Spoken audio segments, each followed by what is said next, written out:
എല്ലാവർക്കും നമ്മുടെ ചാനലിലേക്ക് സ്വാഗതം. ഇന്ന് നമ്മളൊരു ഗോതമ്പ് ദോശയാണ് തയ്യാറാക്കുന്നത്.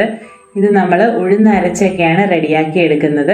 അപ്പോൾ വീഡിയോ ഇഷ്ടപ്പെടുവാണെങ്കിൽ ചാനലൊന്ന് സബ്സ്ക്രൈബ് ചെയ്തേക്കണം. അപ്പോൾ നമുക്കിനി വീഡിയോ കാണാം. ഗോതമ്പ് ദോശയ്ക്ക് വേണ്ടി നമ്മൾ 1/4 ഗ്ലാസ് ഉഴുന്നെടുത്തിട്ടുണ്ട്. ഇതുപോലെ ഒരു ഗ്ലാസ്സിലാണ് നമ്മൾ അളവെടുക്കുന്നത്. ഇനി ഉഴുന്ന് ഒരു പാത്രത്തിലേക്ക് ഇട്ടിട്ട് നന്നായിട്ട് നമുക്കിത് കഴുകി വൃത്തിയാക്കി കൊണ്ടുവരാം. കഴുകി വൃത്തിയാക്കി കൊണ്ടുവന്നിട്ട് ഇതിലേക്ക് നമുക്ക് വെള്ളം ഒഴിച്ചു കൊടുക്കാം. കുറച്ചധികം വെള്ളം നമുക്ക് ഒഴിക്കാം. ഇനി ഇത് നമ്മൾ 5 മണിക്കൂർ കുതിരാൻ വേണ്ടിയിട്ട് മാറ്റി വയ്ക്കാം. 5 മണിക്കൂറിന് ശേഷം ഉഴുന്ന് നന്നായിട്ട് കുതിർന്ന് വന്നിട്ടുണ്ട്. ഇനി ഇത് അരയ്ക്കാൻ വേണ്ടിയിട്ട് മിക്സിയുടെ ജാറിലേക്ക് ഇട്ട് കൊടുക്കാം.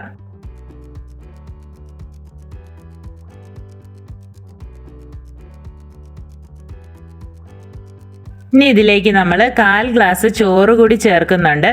ഉഴുന്ന് അളന്നെടുത്ത് അതേ ഗ്ലാസ്സിൽ തന്നെയാണ് നമ്മൾ ചോറും എടുക്കുന്നത്. 1/4 ഗ്ലാസ് ചോറ് ചേർക്കാം. ചോറ് ചേർത്താൽ ദോശ നല്ല സോഫ്റ്റായി കിട്ടും. എന്നിട്ട് ഇതിലേക്ക് നമുക്ക് വെള്ളം ഒഴിച്ചു കൊടുക്കാം. ഉഴുന്നിൻ്റെ ഒപ്പത്തിന് നമുക്ക് വെള്ളം ഒഴിക്കാം. ഇനി ഇത് നന്നായിട്ട് അരച്ചെടുക്കാം. അടുത്തതായിട്ട് നമ്മളൊരു വലിയ പാത്രത്തിൽ 2 ഗ്ലാസ് ഗോതമ്പ് പൊടി എടുത്തിട്ടുണ്ട്. ഉഴുന്നും ചോറും അളന്ന അതേ ഗ്ലാസ്സിലാണ് ഗോതമ്പ് പൊടിയും എടുക്കുന്നത്. അത് 2 ഗ്ലാസ് എടുത്തിട്ടുണ്ട്. ഇതിലേക്ക് അരച്ച് വെച്ചിരിക്കുന്ന ഉഴുന്നും ചോറും ഒഴിച്ചു കൊടുക്കാം.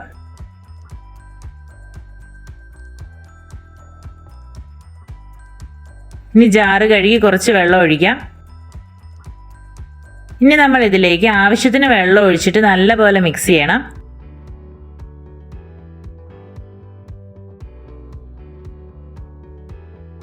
വെള്ളം കുറച്ചായിട്ട് ഒഴിച്ച് മിക്സ് ചെയ്യാം. പൊടി ആയതുകൊണ്ട് കുറച്ച് വെള്ളം വേണം. ഒട്ടും കട്ട വരാതെ നന്നായിട്ട് നമ്മൾ മിക്സ് ആക്കണം. കൈകൊണ്ട് മിക്സ് ചെയ്താലും മതി. വെള്ളം ഒത്തിരി കൂടിപ്പോകാതെ ഇതുപോലെ ഒരു രീതിയിൽ വരണം. ഇനി ഇത് നമ്മൾ 8-9 മണിക്കൂർ പൊങ്ങാൻ വേണ്ടിയിട്ട് മാറ്റി വെക്കുവാണ്. അപ്പോൾ നമുക്കിത് അടച്ചിട്ട് മാറ്റി വയ്ക്കാം.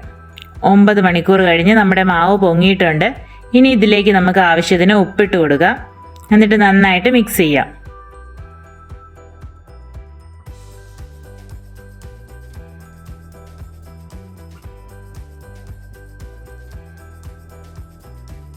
ഇനി നമുക്ക് ദോശ ഉണ്ടാക്കി തുടങ്ങാം. ഒരു തവി വീതം ഒഴിച്ചു കൊടുത്ത് ഉണ്ടാക്കിയെടുക്കാം.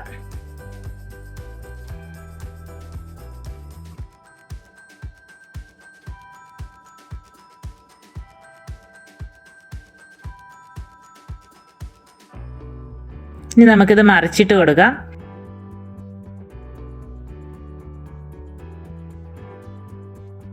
ഇപ്പം നമ്മുടെ സ്വാദിഷ്ടമായ സോഫ്റ്റ് ആയിട്ടുള്ള ഗോതമ്പ് ദോശ റെഡിയായി കഴിഞ്ഞു.